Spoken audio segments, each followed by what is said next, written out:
guys! Welcome back to my YouTube channel, and today's video we're going to make a DIY dollhouse which is made out of cardboard or boxes.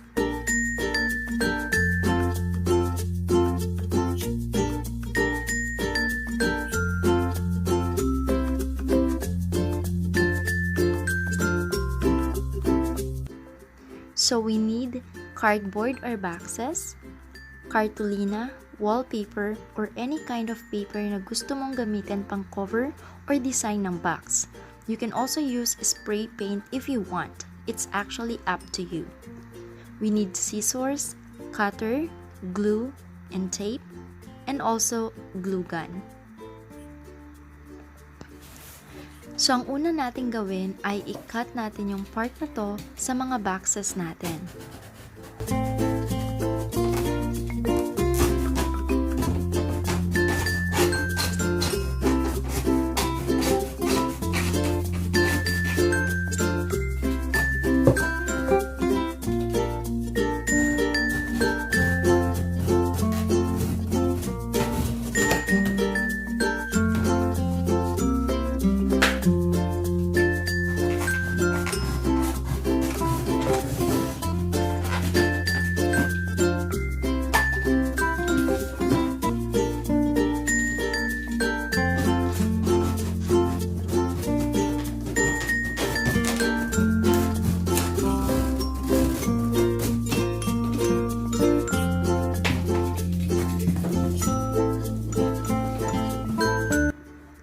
After that, let's assemble the boxes which will be the body of our dollhouse.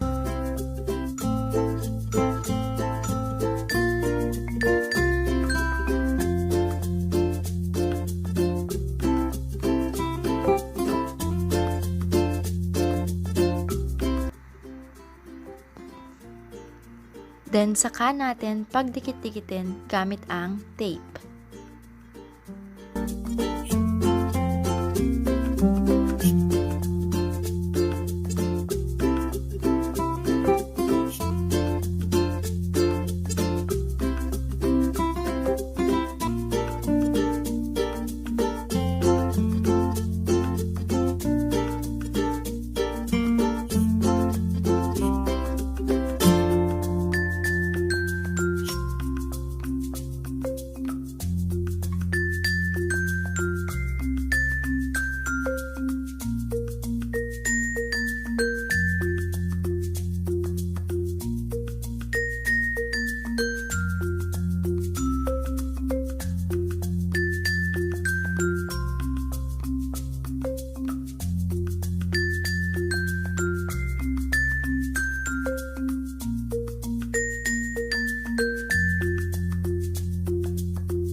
Once you're done, it's time to be creative.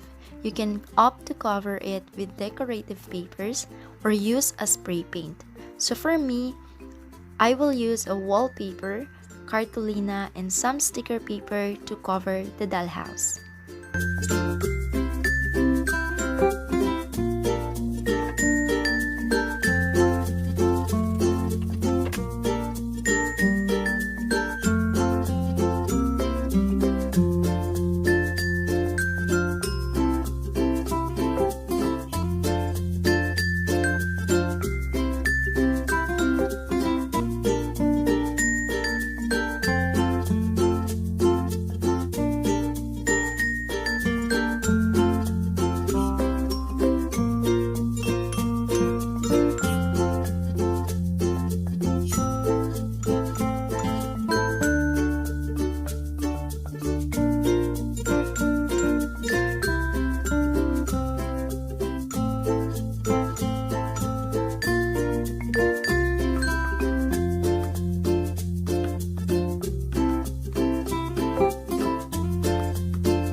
And for the roof of the dollhouse, you just need another box, cut it depending on how big you want the roof to be, and then attach it on top with a glue gun.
I would recommend to cover it already before attaching it so it won't be hard for you later on.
So if you are a mommy, daddy, ate, kuya, tito or tita, you might want to do it too. For sure, your kids will love it.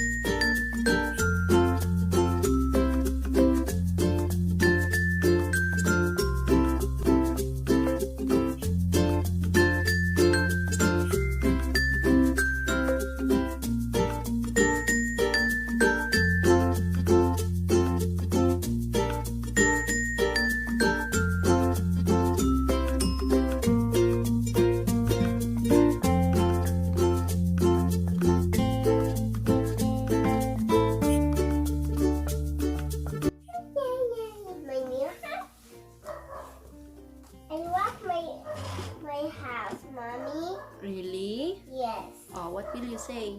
Thank you, Mommy. I can put all my toys there. Okay. You go there, and then I'll take a picture of you, okay? Yeah.